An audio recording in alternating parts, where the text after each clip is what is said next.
In today's video, we're going to be showing you how you can make more money with your Shopify e-commerce store. We're going to be digging into a powerful Shopify report called Top Online Searches with No Search Results.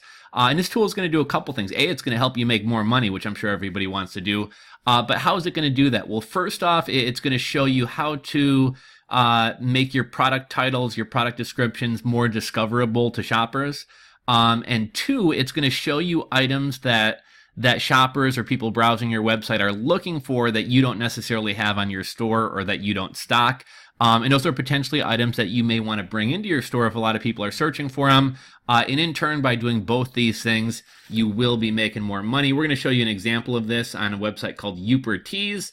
And before we get into today's video, I just wanted to give a shout out to today's sponsor, OutOfTheSandbox.com. These guys make some amazing Shopify themes. The theme I'm using on a number of my stores right now, as well as a number of client stores I'm working on, is the Portland theme. It's not cheap. It does come in at $350.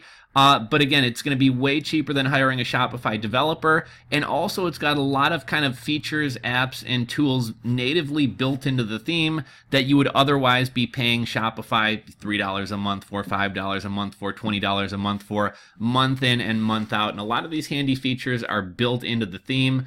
Also, using an out-of-the-sandbox theme, you're just going to look more professional. It's going to separate you from the drop shippers, as well as everybody else using Shopify, since Shopify only has 10 free themes. So check out the Sandbox themes. I'll drop a link in the description box below. But let's get into today's video. So this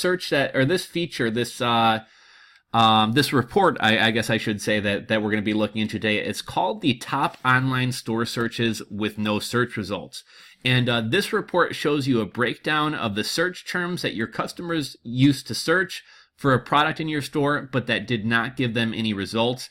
And I'll also link to this page as well. I know a lot of times kind of going through the Shopify menu is kind of a pain in the butt. What's kind of nice is if you're logged into your Shopify store and you click this link right here, it'll take you, I'm not logged into my store, but it'll take you right to that report. And with one click, you can run the report. So let's see. Note, to see the data in this report, you need to have a theme that has search bar, which pretty much every theme does. Some examples of theme with search bar include boundless and minimal. You can visit Shopify theme store to see more of these themes. Pretty much every theme has this. But basically, here's what it's going to do. So this is essentially what the report's going to look like. So you're going to run this report, and what this report does, it's going to show you things that people have searched on your Shopify store that they couldn't find. So this is Upertees. This is, an online t-shirt shop, right? They sell t-shirts about Michigan, and specifically the Upper Peninsula of Michigan. Well, let's just say, for example, I'm a shopper and I'm searching, and I want like a we'll say I'm looking for a Upper Peninsula shirt. They're showing me hats, they're showing me a bunch of stuff, right? Let's say I'm not sure why I would be on this site looking for a Chicago White Sox t-shirt, but let's say I was looking for a White Sox shirt. No search results, right? Because these guys don't sell these guys don't sell White Sox shirts. So if I were to go over to this report, on this report, there would be one search, number one, there would be one search for White Sox shirt. Now, why is that important, or why is that relevant? So, Uper Shirts is never going to sell a White Sox shirt, but let's just say hypothetically that these guys sold a White Sox shirt, but they called it a Chicago baseball shirt.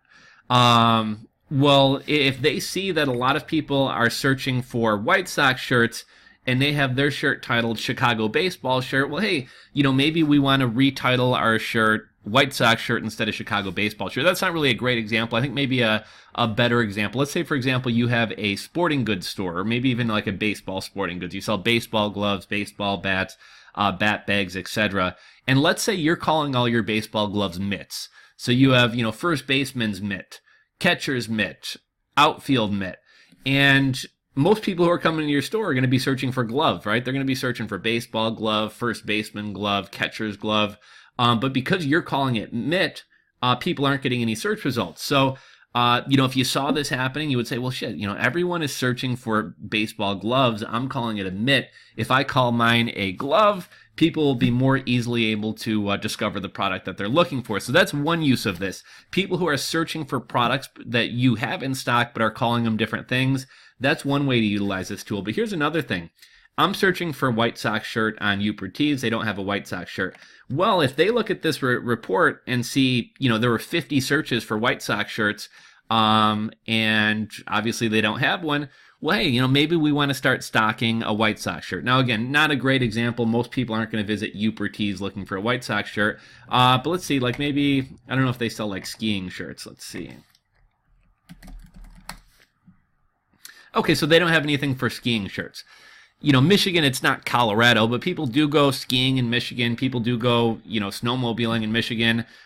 So if these guys were to start seeing a lot of people are searching for either skiing shirts or snowmobiling shirts, they may say, look, we already make Michigan shirts. Why not put out a Michigan snowmobiling shirt or a Michigan skiing shirt? So again, kind of two purposes to this report. Purpose number one, if people are searching for things and not getting any results, well, okay, we may want to look at how, and you do have a similar product in stock. Okay, we may want to look into kind of retitling our products to better fit what people are searching for. The second purpose of this tool or this report is to say, okay, I sell, gadgets, and everyone's looking for this new wireless phone charger, and I don't have it in stock, and I'm getting all these searches for it, and I don't have it in stock. Well, shit, it may be a good idea for me to order some of these and get them in stock, or find a drop ship supplier who can ship these out for me.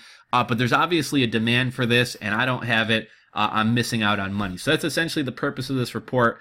Let's dig in a little bit deeper. Let's see. This information can help you understand specific words that customers are using when looking for something in your store. You can then adjust your product titles and descriptions to make sure your customers are able to find what they're looking for quickly.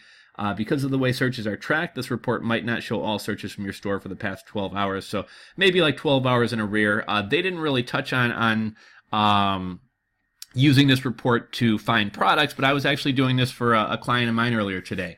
There was we got contacted by a manufacturer who was trying to get us to sell their products.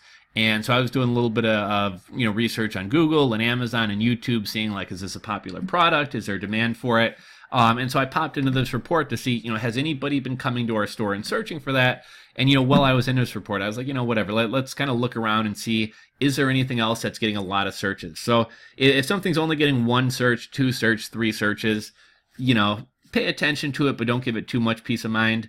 But if something's getting, 15, 20, 30, 50, 100 searches a month, and these searches are not returning any results, well, that's something you're going to want to look into because you're losing out on money. So hopefully you guys found this useful. If there's any other Shopify reports that you guys use that you find incredibly valuable, feel free to drop a comment below in the comment section. Let me know. But this is a report. I've been using Shopify for years. I never even knew this report existed. I never really thought to look at it. And just in the past couple days, I've been using this a lot. I found it incredibly valuable. So figure I'd make a video, share it with you guys. If you're not subscribed to the channel, click that subscribe button down below so you can be notified of upcoming Shopify videos and other videos about making money online, getting your online hustle on. If you enjoyed this video, give it a thumbs up. And until next time, guys, I'll catch you on the next video.